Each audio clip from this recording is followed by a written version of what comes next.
السلام علیکم ورحمۃ اللہ. اذان دے دیں.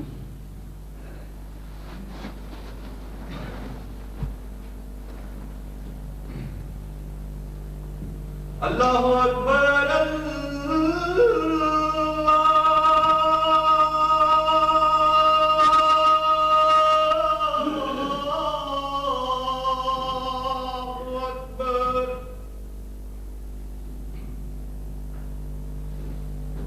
اللہ اکبر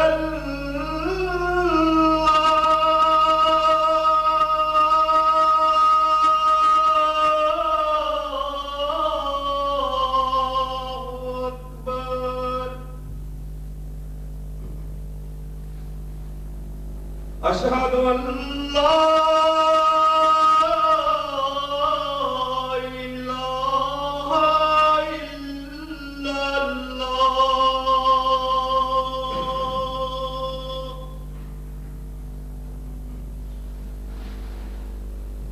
اشہد ان لا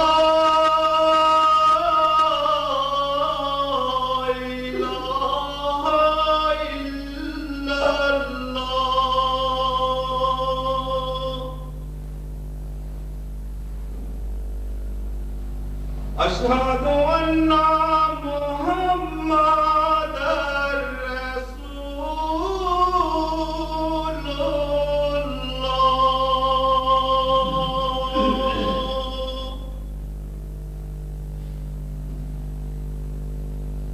اشہد ان محمد رسول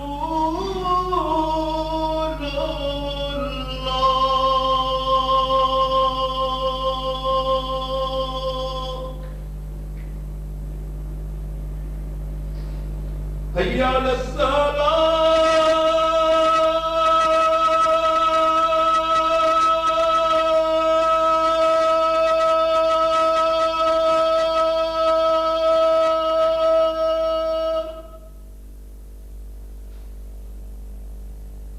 حی علی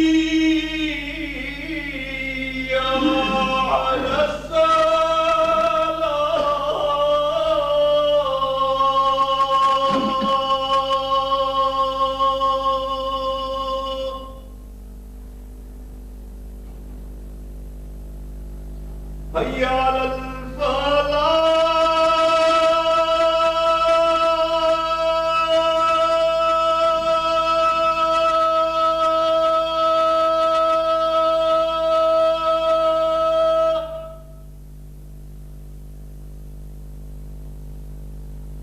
حی علی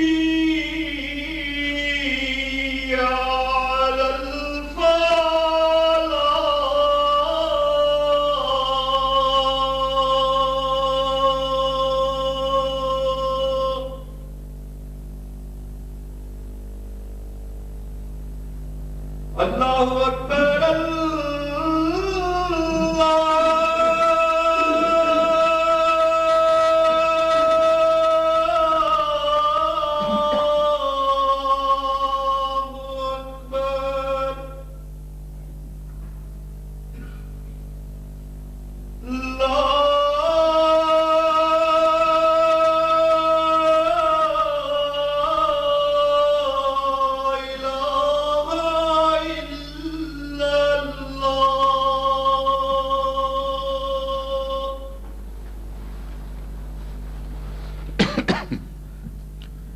اشہد ان لا الہ الا اللہ وحدہ لا شریک لہ واشہد ان محمدا عبدہ ورسولہ. اما بعد فاعوذ باللہ من الشیطان الرجیم. بسم اللہ الرحمن الرحیم. الحمد للہ رب العالمین الرحمن الرحیم مالك يوم الدين إياك نعبد وإياك نستعين اهدنا الصراط المستقيم صراط الذين أنعمت عليهم غير المغضوب عليهم ولا الضالين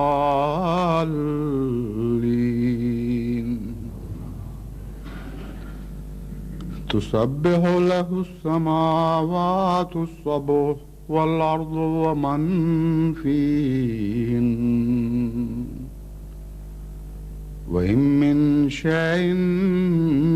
إلا يسبح بحمده ولكن لا تفقهون تسبيحهم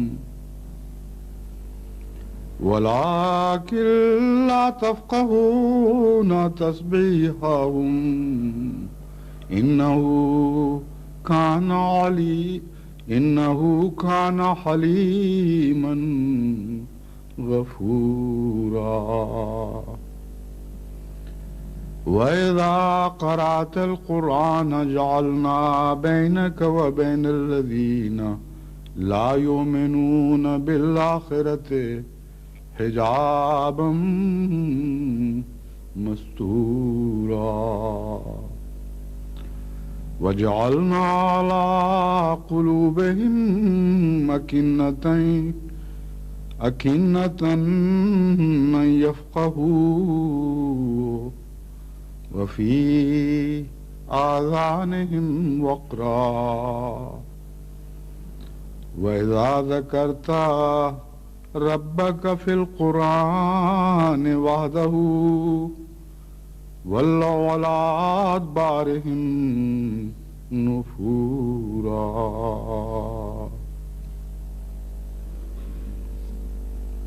یہ 3 آیات جن کی میں نے تلاوت کی ہے یہ سورہ اسراء جس کا دوسرا نام بنی اسرائیل بھی ہے اس سے لی گئی ہیں. آیات نمبر 45, 46 اور 47. اگر بسم اللہ شامل کر لی جائے جیسا کہ ہمارے وہاں رواج ہے اور قرآن کریم میں بسم اللہ کا نمبر شامل کیا جاتا ہے تو پھر 46, 47 اور 48 یا نہیں 45 یہی ہے. بسم اللہ کے بغیر 44, 45 اور 46 نمبر ہوگا. ان آیات کا ترجمہ یہ ہے کہ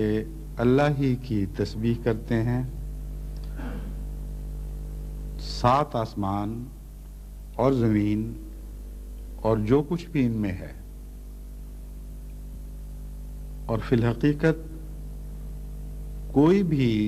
ایسی چیز نہیں جو خدا تعالیٰ کی تسبیح نہ کر رہی ہو,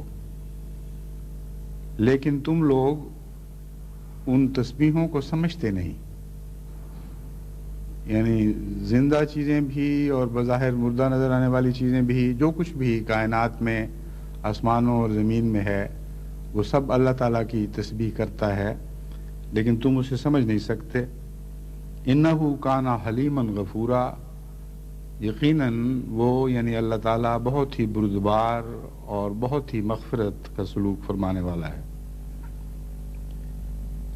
وَإِذَا قَرَأْتَ الْقُرْآنَ, اے محمد, مخاطب نام تو نہیں لیا گیا لیکن مخاطب حضرت اقدس محمد رسول اللہ صلی اللہ علیہ وسلم ہی کو فرمایا گیا ہے کہ اے محمد تو جب قرآن کی تلاوت کرتا ہے